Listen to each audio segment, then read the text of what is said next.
So it was decided that he is going to be thrown into the sea. Now, he told the judge that, may I go home one last time to bid farewell to my mother and to see her?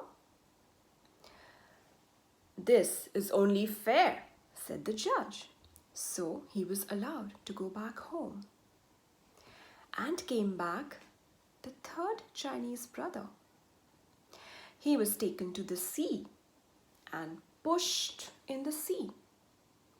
And he stretched, and he stretched, and he stretched his legs till the bottom of the sea, and his head was out, popping and smiling.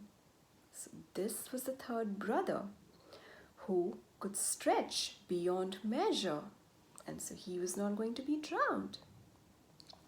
Now this made everyone very, very angry. So they said, this is not done and he needs to be punished. Now he has to, let's burn him alive. Now it was decided that the next day he's going to be burnt. So he comes back to the judge and says that, may I go one last time to bid farewell and to see my mother? It is only fair, said the judge. So the third Chinese brother goes back home, and comes the fourth Chinese brother. Now, by the village square, in the village square, they put up fire, they put a stick, and they tie this man with a rope, and they put logs of wood, and they set it on fire.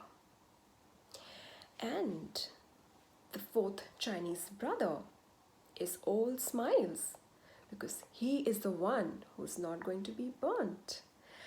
And then the people started getting more angry, and they said, come on, put more and more wood. And he was only smiling, and he said, oh, it's just so comfortable here, because this is the fourth Chinese brother who's not going to be burnt ever.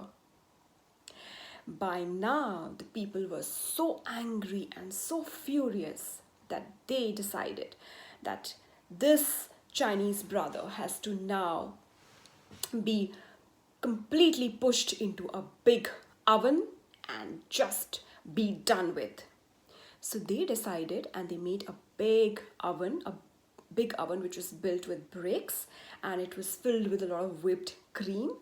And it was decided that the next morning they are going to push him inside the oven. And now the fourth Chinese brother tells the judge that, may I just go home and bid farewell to my mother for one last time? It is only fair, said the judge. So this fourth Chinese brother goes back, and comes the fifth Chinese brother. And they take him, put him inside the oven, close the lid, and everyone waits there, because this time they don't want to be tricked, and they all wait there the whole night and even till the next morning dawn, because they want to ensure that this time they are not going to be tricked. And the next morning, when they open the oven, stretches and comes out the fifth Chinese brother, because he is the one who could stop his breath indefinitely. And so he had a very nice nap there, and comes back in the morning out of the oven, all smiles. By now, the judge comes and says that, look, we have tried all the ways to get rid of you and to punish you. However, nothing seemed to have worked. So by all means, this proves that you are innocent. And he was set free. And so he goes back home, and all the 5 Chinese brothers thereafter live with their mother for many, many years to come.